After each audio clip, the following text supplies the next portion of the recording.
մեր ազգը սիրում է օգտագործել խաց, մշակել իր ազգային տեսակները, լավաշը, մատնակաշը եւ այլն, որը լավաշը խնդրեմ ճանաչվեց ՅՈՒՆԵՍԿՕ-ի կողմից որպես մեր ազգային մշակույթի մաս։ Հետևաբար ուզում եմ նաեւ հիմնավորել, որ քանի որ հացը ոչ միայն հացը, այլև հատիկի վերամշակման, ծորենի վերամշակման մթերքները մեր ազգային մշակույթի մասն են կազմում, մեզ համար ունեն ավանդական, դարավոր, հազարամյակների, այսպես ասենք, նշանակություն։ Մենք սրբորեն, վերապահորեն պետք է մոտենանք այս մթերքներին եւ այսպիսի մոտեցումներ չցուցաբերենք, որ սննդային հավելանյութերը, որոնք լայնորեն կիրառվում են բազմաթիվ սննդամթերքների արտադրությունում, նրանց համային, բույրային, արտաքին, տեսքի, տեխնոլոգիական եւ մի շարք այլ հատկություններ լավացնելու համար, հիմա մենք ձեռք տանք նաեւ հացին այն պատճառաբանությամբ, որ հաց ամենալավ օրինակն է այն հարստացնելու ֆոլացինով, երկաթով, այնտեղ նախատեսվում են նաեւ ցինկով, կարծեմ վիտամին A-ով, հետագա հարստացումները պատճառաբանելով, որ կան խնդիրներ, որոնք վերացնելու համար պետք է այդ նյութերը ավելացնել այդ հիվանդություններից խուսափելու համար։ Ես բժշկական կողմին չեմ ուզում անդրադառնալ, որտեղ դա ընդհանուր կրկնվում է, ասվում է։ Ես միայն ուզում եմ հիմնավորել այն փաստը, որ մեր ազգը պայմանավորված իրեն աշխարհագրական դիրքով, հայկական բարձրավանդակի բուսական, կենդանական աշխարհով եւ նորից կրկնում դարավոր սննդի մշակույթով օգտագործում է բազմաթիվ սննդամթերքներ, որոնք պարունակում են այդ նյութերը, այդ թվում երկաթը, ֆոլացինը եւ մյուս նյութերը, չեմ ուզում շատ խորանալ, եւ գտնում են, որ դրա կարիքը չկա։ Իհարկե ես կբերեմ նաեւ օրինակներ եւ միաժամանակ դա ուզում եմ կապել նաեւ առողջ սննդի հետ, որ ֆիզիոլոգիական նորմերը, որոնք նախատեսված են մեկ անձին, մեկ մարդու քաղաքացու համար սննդամթերքների օգտագործման չափականագները, այդ սննդամթերքները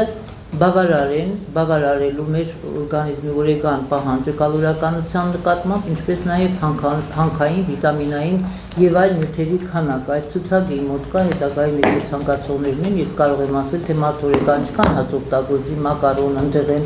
միս, կաթնամթերք եւ այլն, որոնք կբավարարեն ֆիզիոլոգիական այդ չափերը, որոնք նախատեսված են, հաշվարկված են։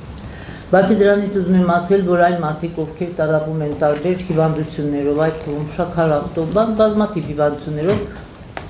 որոնց համար սովորական մեր ամենօրյա սնունդը, այսպես ասած, ինչ որ չափով, կարելի ասել հակացուցված է, կամ չի բավարարում իրենց պահանջները, դրա համար եւ սովետական միության ժամանակ ներկայումս ցույցում է նաեւ առողջարաններում, բժշկական կլինիկաներում կան դիետոլոգ բժիշկներ, որոնք այդ հիվանդների համար մշակում են համապատասխան դիետներ կախված հիվանդության տեսակից։ Հետևաբար նաեւ այս ճանապարհով հնարավոր է այդ օգնել այդ մարդկանց բացառելով ամենօրյա սնունդը, զանգվածային սնունդը հարստացնելու այդ նյութերով։ Մյուս տեսակետը, որ սննդի ձեռնարկությունները արտադրում են բազմաթիվ ֆունկցիոնալ նշանակության, դիետիկ եւ բուժիչ մթերքներ, որոնք նույնպես նախատեսված են շաքարախտով եւ տարբեր տեսակի հիվանդություններով տառապող մարդկանց համար, հետեւաբար այս ճանապարհով եւս այդ մարդիկ կարողանան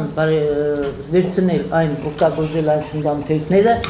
որոնք կօգնեն իրենց այդ պակասը, որոշակի նյութերի պակասը, որոնք անհրաժեշտ են իրենց օրգանիզմի համար ավելի շատ քանակով լրացնելու համար։ Եվ ստացվում է այնպես, որ այս տեսակետից իհարկե ինչ իմաստ ունի, նորից կրկնում եմ, մեր զանգվածային ամենօրյա սնունդը, այդ թվում հացը, հացի մեջ ավելացնել այդ նյութերը, որոնց կարիքը բոլորովին չկա։ Եվ մյուս կողմից ուզում եմ առաջարկել առողջապահության նախարարությանը, որ ճիշտ կլներ մինչև այս հարցի վերաբերյալ մշակել օրենքի նախագիծ, այն շտապ կարգով ցանկանալով դնել գործատության մեջ ներկրել սարքավորումներ եւ այլն, ինչ այլոց ուզում եմ ասել, որ ժողովրդի մեջ այն կարծիքը կա, որ ասում են դե դուք ասում եք նրանք արդեն կիրառում են, բայց ես չեմ կարող ասել, որ իսկապես կիրառում են, թե ոչ, ինձ թվում է դեռ չեն կիրառում, բայց պատրաստ են կիրառելու։ Ինձ զարմացնում է այն փաստը, որ մենք ունենալով մեր ավանդույթներ, մենք առաջերտին չգիտես ինչու միշտ ուզում ենք կիրառել դրսի փորձը միշտ թղելով միջազգային կառույցներին, չգիտեմ, եւ այլն տարբեր երկրների, որ տեսեք այնտեղ սա արվում է, մենք ետ ենք մնացել, բայց չէ՞ որ մենք ունենք ավելի լավ փորձ, մենք պահպանենք մեր այն փորձը, որը մեզ հազարամյակների ընթացքում օգնել է։ Եվ դրա համար ես չեմ գնում, որ այդ փորձը պետք է անպայման տեղափոխել Հայաստան եւ այստեղ նույնպես օգտագործել։ Որ սննդամթերքները հարուստ երկաթով, նաեւ ժողովրդից ես կամ երբ արյան մեջ իջնում է հեմոգլոբինի քանակությունը, միշտ բոլորը խորհուրդ են տալիս օգտագործել մաղադանոց, լոբի, որոնք հարուստ են, տեսեք, մեր ժողովուրդը արդեն գիտի անկախ իմանալու թե որի մեջ ինչքան միլիգրամ երկաթ է պարունակում։ Ավելացնեմ, այո, այդ մթերքները հարուստ են երկաթով, լոբին, որը սկսել է կանաչ, սեզոնը կանաչ լոբի, դու մենք հատ լոբին մյուսները, այնուհետև ցորենի թեփոտ ալյուրը 4-7 միլիգրամ, արդեն հացի հաշվարկով ես ձեզ ասացի, հարուստ է կակաոյի փոշին 14% շատ բարձր է, չորացրած մասուրը մինչև 25 միլիգրամ, մասուրը նույնպես մեր բաղադրիչներից մեկն է, չասեմ կատնաշորը, տավարի միսը, երիկամները եւ բազմաթիվ մթերքներ, որոնք օրենքով ֆիզիոլոգիական տեսակետից մտնում են պետք է պարունակվեն մեր ամենօրյա սննդի մեջ եւ բուսական ծագման եւ կենդանական եւ դրանք լիարժեք աղբյուր են երկաթի պահանջները բավարարելու համար։